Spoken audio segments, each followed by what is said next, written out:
Hello दोस्तों, आज तो मैं बहुत ही ज्यादा खुश हूं और आज खुशी का मौका है ही भाई, क्योंकि हम अपने बेसिक इंग्लिश ग्रामर की सीरीज में basic English grammar for all competitive exams जो हम सीरीज कर रहे थे उसके हम आखिरी चैप्टर में पहुंच चुके हैं जो कि है मॉडल्स। देखो भाई, ये सीरीज अगर तुम दुनिया का कोई भी कॉम्पिटिटिव एग्जाम दे रहे हो जिसपे इंग्लिश आती है उन सभी के लिए बेनिफिशियल है। मैंने बोला था इस सीरीज को देखने के बाद ये मेरी गारंटी है, जो भी इस पूरी सीरीज को कंप्लीट कर देगा उसका एग्जाम पक्का निकलेगा, चुटकियों में निकलेगा, ये मेरी गारंटी है। हमने ये सीरीज स्टार्ट की थी आर्टिकल चैप्टर से और अब हमारी जर्नी एंड होने वाली है। ये लास्ट आज का टॉपिक है, आज का चैप्टर है जो कि है मॉडल्स। अब मॉडल्स क्या होते हैं, ये कैसे यूज होते हैं, इन सभी के बारे में बिल्कुल डिटेल से हम पढ़ने वाले हैं। जिन्होंने पहली बार ये सुन रहे हैं या जिन्हें पता नहीं है क्या होते हैं उनको बिल्कुल बेसिक टू एडवांस ले जाना मेरी जिम्मेदारी है। आज हमारा आखिरी चैप्टर है, बहुत ही ज्यादा खुशी का दिन है और आज मैं तुम्हें जीरो से हीरो एक्सपर्ट लेवल बनाने वाला हूं भाई। एक्सपर्ट बनाने वाला हूं इंग्लिश लैंग्वेज पे, बिकॉज इंग्लिश सब्जेक्ट नहीं लैंग्वेज है। आज बड़े मस्ती के साथ हम हर चीज कवर करेंगे और इसके बाद हमारी बेसिक इंग्लिश ग्रामर की सीरीज कंप्लीट हो जाएगी। इसके बाद तुम मुझे कमेंट करो, सजेशन दो, सर कौन सी वीडियो तुम्हें चाहिए, सर किस टॉपिक के ऊपर मैं वीडियो लेके आऊं वो तुम मुझे बताओ, क्योंकि अब तुम्हारे एग्जाम भी होने वाले हैं, एसएससी, एयरफोर्स, एनडीए, उनके लिए क्या तुम्हें वोकैब की सीरीज चाहिए, वोकैब की धमाकेदार वोकैब डोज? अगर चाहिए तो मुझे कमेंट करो, जितने ज्यादा कमेंट होंगे उस हिसाब से फिर मैं अपने वीडियोस लेके आऊंगा, हम अपनी शेड्यूलिंग रखेंगे।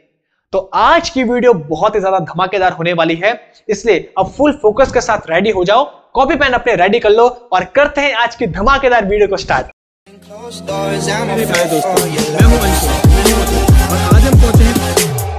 तो चलो करते हैं आज की धमाकेदार क्लास को स्टार्ट। आज तुम्हें पता है हमारी आखिरी क्लास है बेसिक इंग्लिश ग्रामर की, basic English grammar for all competitive exams. अगर तुमने पूरी सीरीज से, आर्टिकल सीरीज से हमने स्टार्ट किया था, अगर तुम लास्ट तक मॉडल्स तक देख लोगे तो ये मेरी गारंटी है इंग्लिश ग्रामर में चाहे तुम कोई भी एग्जाम दे रहे हो तुमसे एक भी क्वेश्चन मिस नहीं होगा ग्रामर पार्ट में, ये मेरी गारंटी है। पूरा का पूरा बिल्कुल डिटेल में कवर करवाया है। अब हम अपने लास्ट चैप्टर की ओर पहुंच चुके हैं जो कि है मॉडल्स। अब बहुत सारे लोग इस मॉडल को पहली बार सुन रहे होंगे, जिनको लगता है सर मॉडल होता क्या है, अरे भाई ये क्या है, कैसे होता है, पहली बार सुन रहे हैं।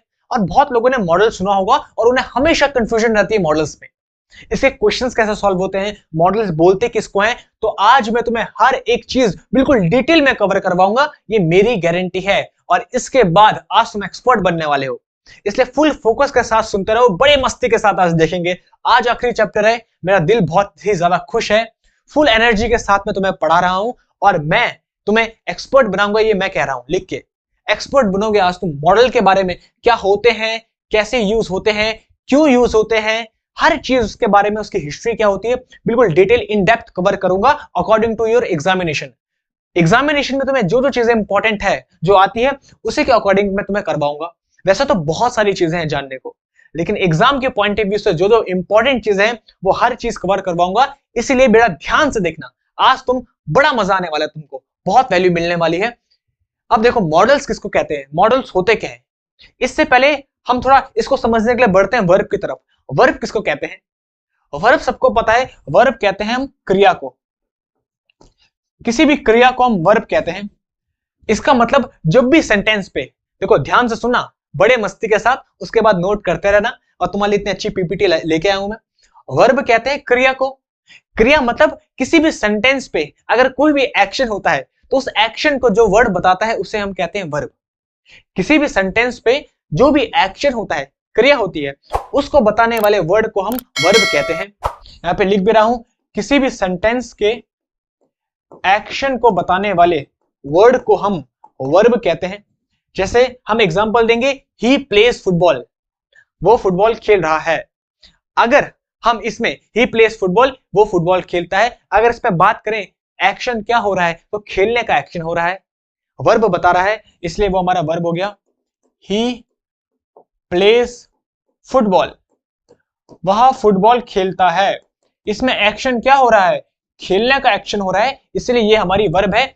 जो वर्ड एक्शन को बताए, सेंटेंस में क्रिया को बताए, काम को बताए, उसी को हम वर्ब कहते हैं। क्या इतना सबको समझ पा गया? हाँ, बहुत बढ़िया। अब वर्ब दो टाइप की होती है, एक होती है मेन वर्ब, एक होती है ऑक्सिलरी वर्ब, ये हेल्पिंग वर्ब। अब बहुत सारे लोग बोलते हैं या सोचते हैं सर हेल्पिंग वर्ब अलग होती है और ऑक्सिलरी वर्ब अलग होती है। अरे नहीं भाई, हेल्पिंग वर्ब को ही ऑक्सिलरी वर्ब बोलते हैं, ये दोनों एक ही के नाम है। चाहे तुम हेल्पिंग वर्ब बोलो चाहे तुम ऑक्सिलरी वर्ब बोलो, दोनों एक ही है। अब जो मेन वर्ब की बात करें, मेन वर्ब को हम बोलते हैं मुख्य क्रिया। मुख्य क्रिया जो हमें सेंटेंस पे मेन एक्शन को बताए, जो हमें सेंटेंस पे मेन एक्शन को बताए कि मेन एक्शन हो क्या रहा है सेंटेंस पे। जैसे इस सेंटेंस पे मेन एक्शन हो रहा है प्ले, खेलने का, तो यही है हमारी मेन वर्ब, मुख्य क्रिया। और ऑक्सिलरी वर्ब या हेल्पिंग वर्ब को हम हिंदी में बोलते हैं सहायक क्रिया, जो सहायता करे। किसकी सहायता करे? मेन वर्ब की सहायता करे, उसी को बोलते हैं हम हेल्पिंग वर्ब। अरे भाई, हेल्पिंग वर्ब क्यों यूज होती है? मेन वर्ब की हेल्प करने के लिए यूज होती है, मुख्य क्रिया की हेल्प करती है जो, उसी को बोलते हैं हेल्पिंग वर्ब या ऑक्सिलरी वर्ब। इतना क्लियर हो गया? तो हमने पढ़ा वर्ब मतलब होता है क्रिया। क्रिया मतलब जो भी सेंटेंस पे कोई भी एक्शन हो रहा है, कोई काम हो रहा है, कोई क्रिया हो रही है जो उनको बताता है जो वर्ड, उसी को हम बोलते हैं वर्ब। अब वर्ब दो टाइप के होते हैं, main verb, auxiliary verb. Auxiliary verb को ही हम हेल्पिंग वर्ब बोलते हैं।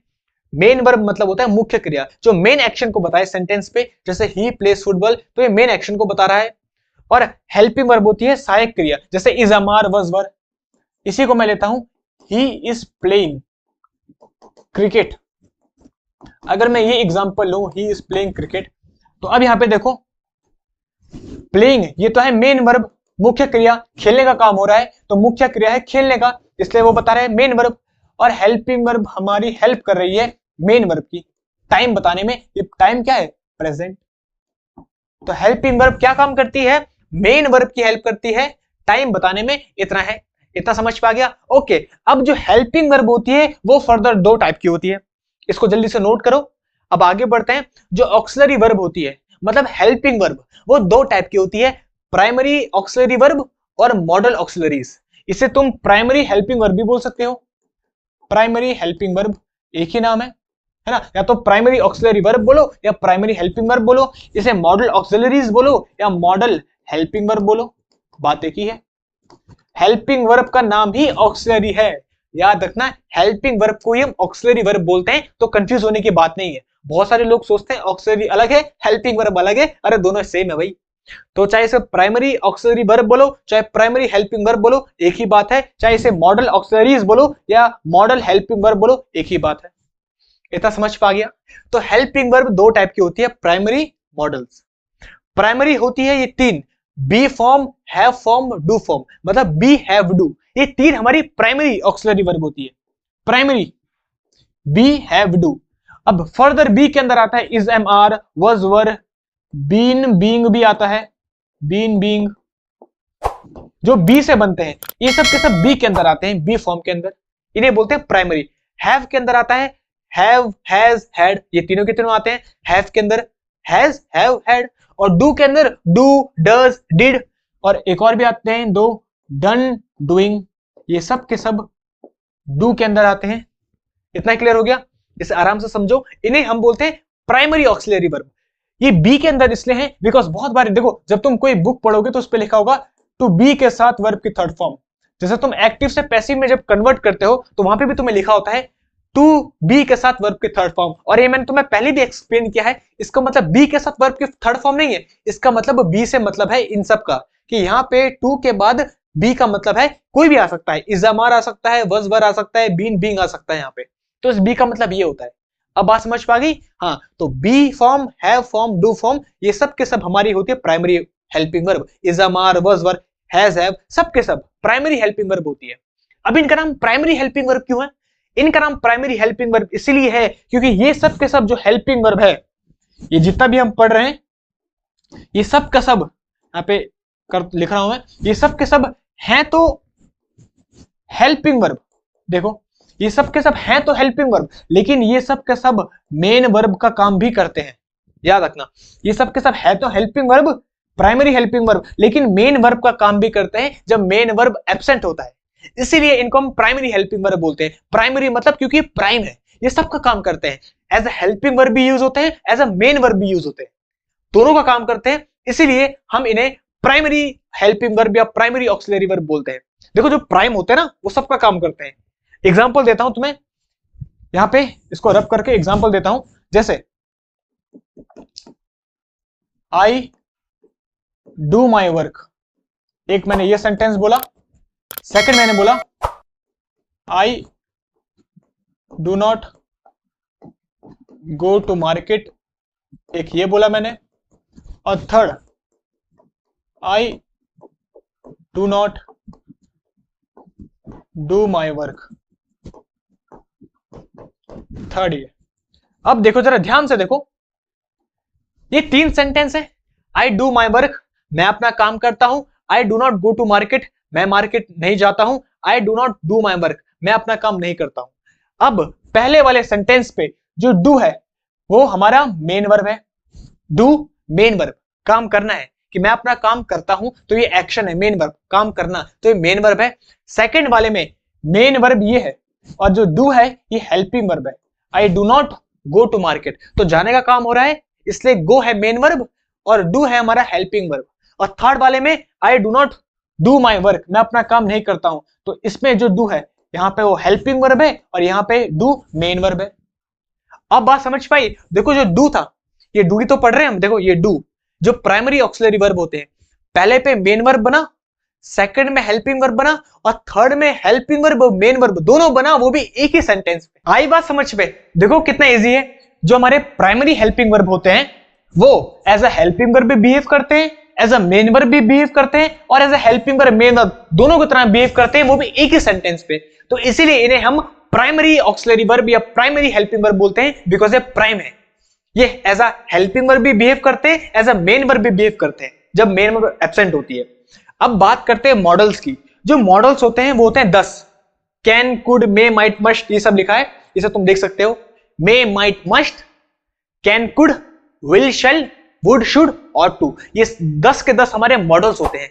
ये हमेशा एज अ हेल्पिंग वर्ब ही बिहेव करेंगे, याद रखना, मैं लिख भी रहा हूं, ये हमेशा एज अ हेल्पिंग वर्ब ही बिहेव करेंगे, कभी मेन वर्ब बिहेव नहीं कर सकते हैं, ये कभी मेन वर्ब नहीं बन सकते हैं, ये बात है।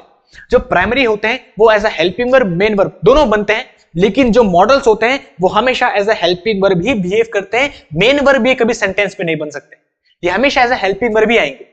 इसके बाद हमको मेन वर्ब का यूज करना पड़ेगा हमेशा, याद रखो, इसलिए इन्हें कहते हैं मॉडल्स।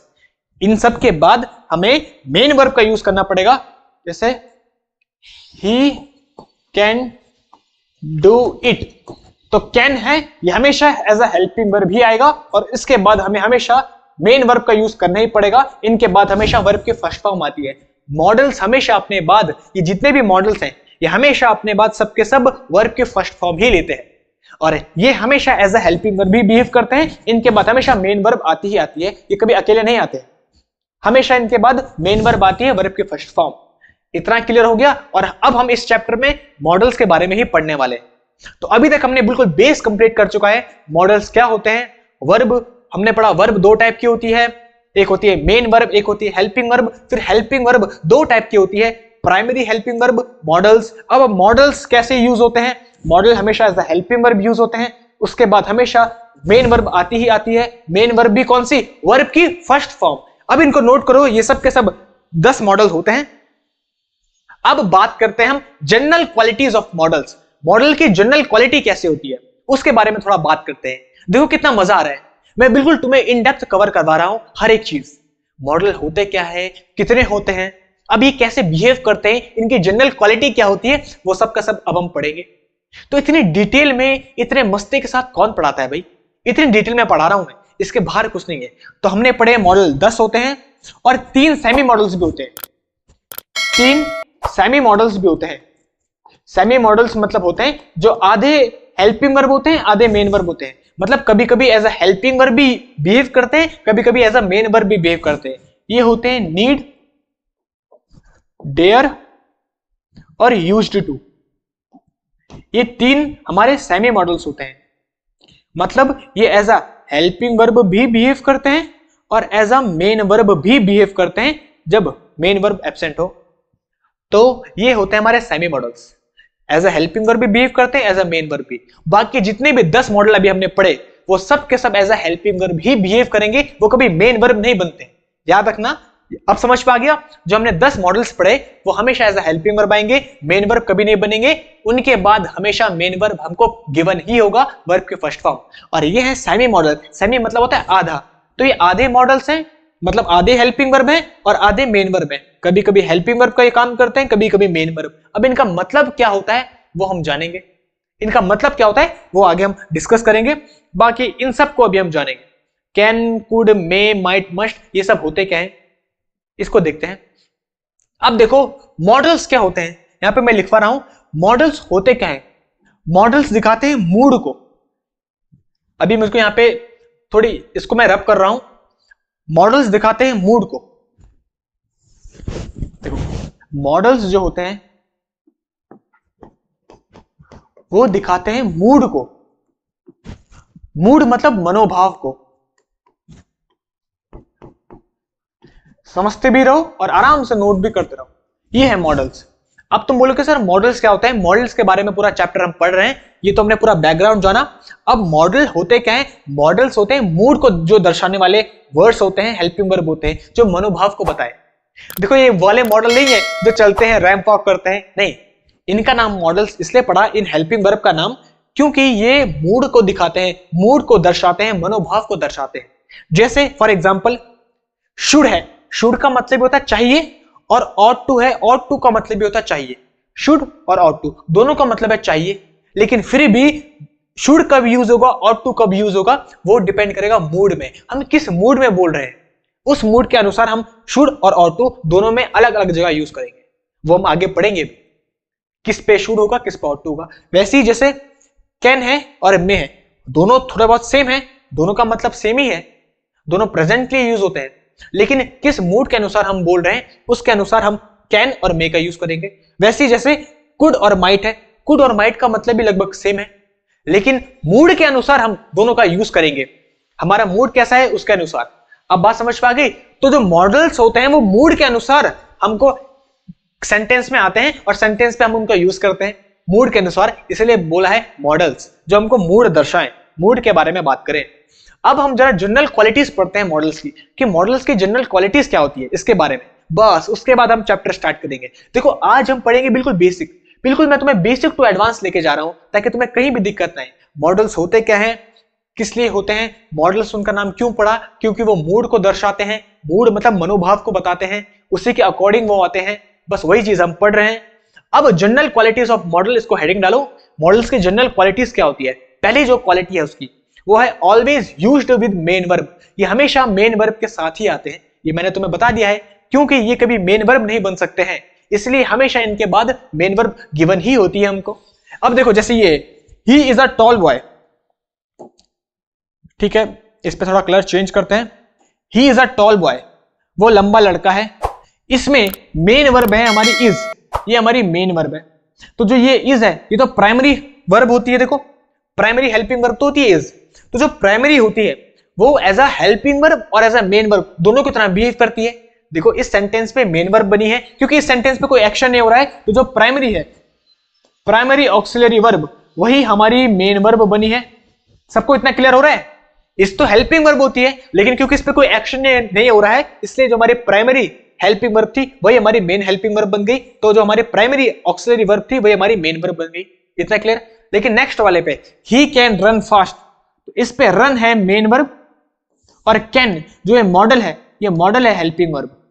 तो मॉडल जो होते हैं, मॉडल ऑक्सिलरी, वो हमेशा एज अ हेल्पिंग वर्ब ही बिहेव करते हैं, मेन वर्ब नहीं बन सकते हैं, इसलिए इनके साथ हमेशा मेन वर्ब आती ही आती है, और कौन सी फॉर्म, वर्ब की फर्स्ट फॉर्म। तो यही पॉइंट तो लिखा है, जो मॉडल्स होते हैं वो हमेशा मेन वर्ब के साथ आते हैं, क्योंकि मॉडल्स कभी मेन वर्ब नहीं बन सकते हैं। इतना क्लियर हो गया? प्राइमरी बन सकते हैं लेकिन मॉडल नहीं बन सकते, इसलिए मॉडल के साथ हमेशा मेन वर्ब आएगी, वर्ब की फर्स्ट फॉर्म आएगी। इतना क्लियर है सबको? बस हम मॉडल के बारे में जान रहे हैं, देखो मस्ती के साथ पढ़ रहे हैं, बिल्कुल डिटेल में अच्छे से। Second, no effect of subject, जो मॉडल्स होते हैं उनमें सब्जेक्ट का कोई इफेक्ट नहीं पड़ता है। सब्जेक्ट कैसा है, सिंगुलर, प्लूरल, लड़का, लड़की, फर्स्ट पर्सन, सेकंड पर्सन, किसी का इफेक्ट नहीं पड़ता है, क्योंकि जो मॉडल्स हैं वो सब्जेक्ट के अकॉर्डिंग नहीं आते हैं, मॉडल्स आते हैं मूड के अकॉर्डिंग, मनोभाव के अकॉर्डिंग। हमारा मूड क्या है उसके अकॉर्डिंग हम कैन, मे, शुड इनका यूज करते हैं, ना कि सब्जेक्ट के अकॉर्डिंग, इसलिए सब्जेक्ट का इनमें कोई असर नहीं पड़ता है। यही पॉइंट लिखा है मैंने। No effect of subject, modals में सब्जेक्ट का कोई इफेक्ट नहीं पड़ता है, सब्जेक्ट के नंबर का कोई इफेक्ट नहीं पड़ता है, सब्जेक्ट के जेंडर का कोई इफेक्ट नहीं पड़ता है, सब्जेक्ट में कितने परसेंट है कोई इफेक्ट नहीं पड़ता है। नंबर की बात करें तो इसको मेरे को हल्का सा यहां पे रब करना होगा, इसे नोट करता रहो, तुमने नोट कर लिया होगा। नंबर हमारा सब्जेक्ट सिंगुलर है, इसको मैं सेकंड पेन से लिखता हूं, हमारा सब्जेक्ट सिंगुलर है या प्लूरल, इसका कोई असर नहीं पड़ता है मॉडल पे। अगर कैन आ रहा होगा तो कैन ही आएगा। जेंडर चाहे मैस्कुलिन हो चाहे फेमिनाइन, मेरे साथ नोट करते रहो भाई, फेमिनाइन, कोई असर नहीं पड़ता है। पर्सन चाहे वो फर्स्ट पर्सन हो चाहे सेकंड पर्सन हो चाहे वो थर्ड पर्सन हो, मतलब प्रोनाउन, फर्स्ट पर्सन प्रोनाउन हो, सेकंड पर्सन प्रोनाउन हो, चाहे वो थर्ड पर्सन प्रोनाउन हो, उसका भी कोई इफेक्ट नहीं पड़ता है। तो मॉडल्स में सब्जेक्ट का कोई इफेक्ट नहीं पड़ता है। सब्जेक्ट चाहे हमारा सिंगुलर हो प्लूरल हो, चाहे जेंडर मेल हो फीमेल हो, चाहे person pronoun first person pronoun, second person pronoun, third person pronoun हो, मॉडल सब्जेक्ट में सब्जेक्ट के अनुसार नहीं आता है, सब्जेक्ट के अकॉर्डिंग नहीं आता है, मॉडल आता है मूड के अकॉर्डिंग। बस जैसे अगर कैन है तो कैन का कैंस थोड़ा हो जाएगा, अगर हमारा सब्जेक्ट प्लूरल है तो कैन का कैंस कर देंगे, शूट का शूट्स कर देंगे, नहीं, कैन है तो कैन ही रहेगा, चाहे सब्जेक्ट सिंगुलर हो चाहे प्लूरल हो, कुछ भी हो। बिकॉज फिर से बोल रहा हूं, जो मॉडल्स आते हैं वो मूड के अकॉर्डिंग आते हैं, भाव के अकॉर्डिंग आते हैं, मनोभाव के अकॉर्डिंग आते हैं, ना कि सब्जेक्ट के अकॉर्डिंग। इसलिए सब्जेक्ट का मॉडल्स में कोई इफेक्ट नहीं पड़ता है। इतना क्लियर है? सब्जेक्ट के नंबर का, जेंडर का, पर्सन का कोई इफेक्ट नहीं पड़ता है। बस भाई इतनी डिटेल में तो अब इसके बाहर तो कुछ नहीं है, इतने डिटेल में बता रहा हूं। देखो मैंने कहा था भाई एक्सपर्ट बनाऊंगा मैं तुम्हें, हल्की हल्की हर चीज खिलाऊंगा, चिंता मत करो, आराम आराम से हर चीज खिलाऊंगा, और खिलाते खिलाते इतना खिला दूंगा कि तुम भी बोलोगे सर इतना ज्यादा खा दिया हमने, अरे वाह, सब नॉलेज दूंगा। अच्छा नेक्स्ट, मॉडल ऑक्सिलरी के बारे में हम पढ़ रहे हैं। जो मॉडल होते हैं, जब हम नेगेटिव सेंटेंस बनाते हैं या इंटरोगेटिव सेंटेंस बनाते हैं तो याद रखना मॉडल के साथ हम नॉट का यूज करते हैं, पहले मॉडल आते हैं तब जाके नॉट आता है। जब हमको नेगेटिव सेंटेंस बनाना हो तो पहले मॉडल आता है तब जाके नॉट आता है, ना कि पहले नॉट आता है फिर मॉडल आता है। I can not do this ये तो बोलते हैं, या आई नॉट कैन डू दिस ये बोलते हैं क्या? नहीं, I can not do this, पहले मॉडल आता है तब जाके नॉट आता है, ना कि पहले नॉट फिर मॉडल। इतना क्लियर है? जब नेगेटिव सेंटेंस बनाना हो तो हम हमेशा पहले मॉडल का यूज करते हैं तब जाके नॉट का यूज करते हैं, यही तो है। I can not do this ये बोलते हैं, ना कि आई नॉट कैन डू दिस ये थोड़े बोलते हैं। नेक्स्ट, जब इंटरोगेटिव बनाना हो तो उसमें भी पहले मॉडल आता है तब जाके सब्जेक्ट आता है, ना कि पहले सब्जेक्ट या मॉडल। तो हमेशा पहले मॉडल आएगा तब जाके नॉट और सब्जेक्ट आएगा। ये देखो एग्जांपल है, you should not do this, तुम्हें ये नहीं करना चाहिए, ये हमारा सही है, या you not should do this ये सही है? नहीं, पहले वाला सही, सेकंड वाला गलत, क्योंकि अभी हमने पढ़ा नेगेटिव सेंटेंस पे पहले मॉडल आता है तब जाके नॉट आता है थर्ड पोजीशन में। ये मैंने तुम्हें एक्टिव पैसिव नरेशन हर चीज में बताया, टेंस में भी बताया है। तो पहले मॉडल तब जाके नॉट, फिर यू नॉट शुड ये तो गलत है, बिल्कुल गलत है, पहले नॉट नहीं आएगा, पहले modal. Can I take your book, क्या मैं तुम्हारी बुक ले सकता हूं? तो फिर से जब हम इंटरोगेटिव की बात करें तो पहले मॉडल कैन आता है, मॉडल आता है तब जाके आता है सब्जेक्ट, तो ये बिल्कुल सही है। सेकंड वाला बिल्कुल गलत, I can take your book नहीं होगा, can I take your book होगा, पहले मॉडल आएगा तब जाके सब्जेक्ट आएगा, यही लिखा है। तो ये हमारा थर्ड रूल, जब हम नेगेटिव सेंटेंस बनाएं तो पहले मॉडल आता है तब जाके नॉट आता है, और जब हम इंटरोगेटिव सेंटेंस बनाते हैं तो पहले मॉडल आता है तब जाके सब्जेक्ट आता है। Can I take your book होगा, I can take your book नहीं होगा। इतना क्लियर है? बस, तो ये है हमारे थर्ड रूल मॉडल्स का। हम बेसिक चीजें पढ़ रहे हैं, बेसिक क्वालिटीज पढ़ रहे हैं, मॉडल काम कैसे करता है उसके फंडामेंटल में तुम्हें बता रहा हूं, बिल्कुल आराम से आराम से। Next, model auxiliary and primary auxiliary can be used together, ये तो हमने अभी पढ़ लिया है। जो मॉडल होते हैं वो प्राइमरी के साथ यूज होते हैं, ये तो हमको पता है। जो मॉडल और प्राइमरी होते हैं दोनों को दोनों साथ यूज हो सकते हैं, लेकिन जो सीक्वेंस होगा वो कैसे होगा? पहले मॉडल ऑक्सिलरी आएंगे तब जाके प्राइमरी ऑक्सिलरी आएंगे, बहुत ही सिंपल है। इतने तो हमने बोला, जो मॉडल ऑक्सिलरी वर्ब होते हैं और जो प्राइमरी ऑक्सिलरी वर्ब होते हैं, मतलब इजमआर, वाज, वर, ये होते हैं primary. Is am are, was, were, do, have, has, ये सब के सब एक साथ यूज हो सकते हैं, दोनों के दोनों। लेकिन पहले मॉडल ऑक्सिलरी आएगा, कैन, शुड, ये सब, बाद में आएगा primary, is am are was were, ये सब। देखो इन दोनों में देखो हम कैसे बोलते हैं, you should have told me earlier ये बोलेंगे, या you have should told me earlier, क्या बोलेंगे? You have should told me earlier ये बोलेंगे, गलत। क्या बोलते हैं हम? You should have told me earlier, तुम्हें मुझे पहले बताना चाहिए था, यही तो बोलते हैं। तो देखो पहले क्या आया, पहले शुड, पहले आया मॉडल ऑक्सिलरी, फिर आया हैव प्राइमरी ऑक्सिलरी, तब जाके आया मेन वर्ब टोल्ड। कहने का काम हो रहा है, तुम्हें मुझे पहले कहना चाहिए था, पहले बताना चाहिए था। तो मेन वर्ब बाद में आ रहा है, पहले मॉडल ऑक्सिलरी आया फिर प्राइमरी ऑक्सिलरी आया, ये तो बोला है। मॉडल ऑक्सिलरी प्राइमरी ऑक्सिलरी ये दोनों के दोनों साथ आ सकते हैं, लेकिन पहले मॉडल ऑक्सिलरी आएगा तब जाके प्राइमरी ऑक्सिलरी आएगा, और तब देखो बाद में आती है मेन वर्ब। बस इतना है, इतना तो है, इतना इजी। देखो आया मजा? मुझे पता है तुम्हें मजा आ रहा होगा। अब लास्ट के दो हमारे बेसिक जनरल क्वालिटीज बचे, उनको देखते हैं, उसके बाद आज का चैप्टर करते हैं फिनिश। ओके देखो मॉडल्स, मॉडल तुम ये बताओ, मॉडल अपने बाद टू के साथ वर्ब के फर्स्ट फॉर्म लेते हैं या वर्ब की केवल फर्स्ट फॉर्म लेते हैं? जरा बताओ, बताओ जरा, एक बार सेंटेंस बना के दिखाओ, अपने माइंड में सेंटेंस बनाओ, मुझे कमेंट लिखो कि जो मॉडल्स होते हैं वो अपने बाद टू के साथ वर्ब की फर्स्ट फॉर्म लेते हैं कि केवल वर्ब के फर्स्ट फॉर्म लेते हैं। अब देखो ध्यान से सुनो, जब टू के साथ वर्ब की फर्स्ट फॉर्म आती है तो उसे हम इन्फिनेटिव बोलते हैं। क्या बोला? मेरे साथ बोलो, जब टू के साथ वर्ब, अरे भाई ये भाई नहीं बोल रहा है, इसको देखो, क्या हुआ भैया, बोल लो। अरे तुम्हारे लिए तो करवा रहा हूं, और किसी के लिए थोड़े करवा रहा हूं। हाँ मेरे साथ बोलो, जब टू के साथ वर्ब की फर्स्ट फॉर्म आती है तो उसे हम क्या कहते हैं? हाँ बहुत बढ़िया, इन्फिनेटिव। और जब केवल वर्ब की फर्स्ट फॉर्म ही होती है तो उसे हम बोलते हैं बेयर इन्फिनेटिव। इसमें टू इसी में हिडन रहता है। तो जब टू के साथ वर्ब की फर्स्ट फॉर्म आती है उसे बोलते हैं हम इंग्लिश में इन्फिनेटिव, और जब वर्ब की फर्स्ट फॉर्म आती है, केवल टू नहीं हो, केवल वर्ब की फर्स्ट फॉर्म, तो उसे बोलते हैं बेयर इन्फिनेटिव। बेयर मतलब बिना किसी चीज के। बाकी इन्हें हम और ज्यादा डिटेल में बाद में कवर करेंगे, है ना। जैसे वर्ब, अभी हमने वर्ब पढ़ा, तो वर्ब के बारे में, वर्ब कितने टाइप की होती है, लेक्सिकल वर्ब क्या होती है, और बाकी हमारी फिनाइट नॉन फिनाइट क्या होती है, वो जब हम वर्ब चैप्टर में पढ़ेंगे तो बिल्कुल अच्छे से कवर करेंगे। ओके हाँ, अब अभी हम पढ़ रहे हैं मॉडल्स। तो मॉडल पे मैंने तुमसे एक क्वेश्चन पूछा, मॉडल के साथ टू के साथ वर्ब की फर्स्ट फॉर्म आती है या वर्ब की फर्स्ट फॉर्म? इन दोनों को देखो, you should to do this ये सही है या यू शुड डू दिस ये सही है? अरे बहुत बढ़िया, इसका मतलब भाई तुम्हारा दिमाग चल रहा है आज। यू शुड डू दिस ये होता है, you should to do this ये नहीं होता। इसका मतलब मॉडल अपने साथ कभी भी इन्फिनेटिव नहीं लेता है, हमेशा बेयर इन्फिनेटिव ही लेता है, हमेशा वर्ब के फर्स्ट फॉर्म लेता है, टू के साथ वर्ब की फर्स्ट फॉर्म कभी नहीं लेता। बस ये देखो यहां पे लिखा भी है, modal always followed by bare infinitives and modals can never be followed by infinitives. Modal हमेशा अपने साथ बेयर इन्फिनेटिव लेते हैं, मतलब केवल वर्ब की फर्स्ट फॉर्म लेते हैं, टू के साथ वर्ब की फर्स्ट फॉर्म इन्फिनेटिव कभी नहीं लेते हैं। इतना क्लियर है? बस यही ये हमारा बेसिक क्वालिटी है। नंबर ई, जो मॉडल्स होते हैं हमेशा उनके साथ बेयर इन्फिनेटिव ही आता है। बेयर इन्फिनेटिव मतलब जिस पे टू ना हो, केवल वर्ब की फर्स्ट फॉर्म हो। बस ये है हमारा रूल। अगर तुम्हें समझ पे आ गया है तो जल्दी से इसे नोट डाउन करो। अब बढ़ते हैं हम अपने लास्ट क्वालिटी की तरफ, मॉडल के साथ नॉट। अभी हमने पढ़ा जब हम नेगेटिव सेंटेंस बनाते हैं तो पहले मॉडल आता है, उसके बाद नॉट आता है, यही हमने पढ़ा। He can not do this, पहले हम मॉडल का यूज करते हैं फिर नॉट का। ओके, तो लेट्स सपोज हमने एक सेंटेंस बनाया, एक वर्ड बनाया कैन, मॉडल के साथ हमने नॉट लगाया, मॉडल के साथ हमने नॉट लगाया, और ये देखो दो तरीके से बन सकता है, या तो कैन या तो कैन नॉट।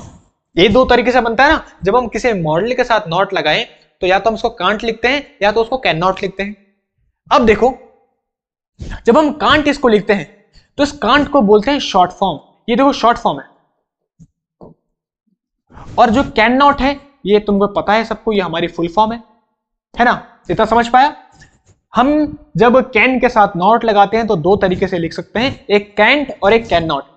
कांट हो गया शॉर्ट फॉर्म और कैन नॉट होगी फुल फॉर्म। इसी शॉर्ट फॉर्म को हम बोलते हैं कॉन्ट्रैक्टेड फॉर्म। याद रखना, कॉन्ट्रैक्टेड फॉर्म।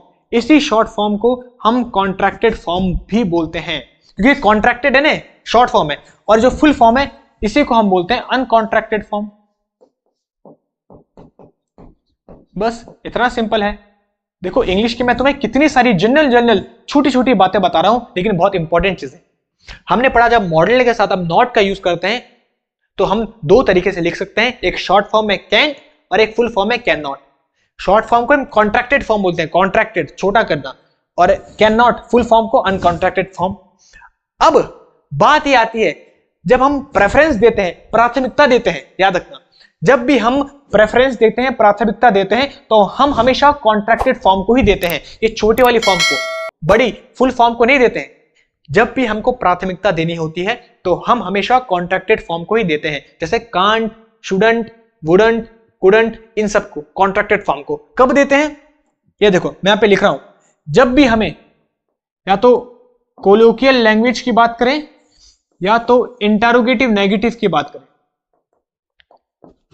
कोलोकियल लैंग्वेज मतलब होता है जो बोलचाल में यूज करते हैं, तो जब हम बोलचाल की भाषा में यूज करें तब पहला, और जब हम इंटरोगेटिव नेगेटिव सेंटेंस बनाएं, मतलब जिसपे हम क्वेश्चन भी पूछें, प्रश्न भी पूछें और मना भी करें, इंटरोगेटिव नेगेटिव, जैसे क्या तुमने नहीं पढ़ा, क्या तुम नहीं खेलते, क्या तुमने खाना नहीं खाया, क्या तुमने वो नहीं किया, तो हम इस पे प्रश्न भी पूछ रहे हैं और मना भी कर रहे हैं, उसे बोलते हैं इंटरोगेटिव नेगेटिव। मैंने अच्छे से एक्सप्लेन किया है। तो जब हम कोलोकियल लैंग्वेज की बात करें या इंटरोगेटिव नेगेटिव की बात करें तो हम हमेशा प्रेफरेंस देंगे कॉन्ट्रैक्टेड फॉर्म को, बस कांट, शुडंट, वुडंट, कुडंट, इनको, ना कि फुल फॉर्म को।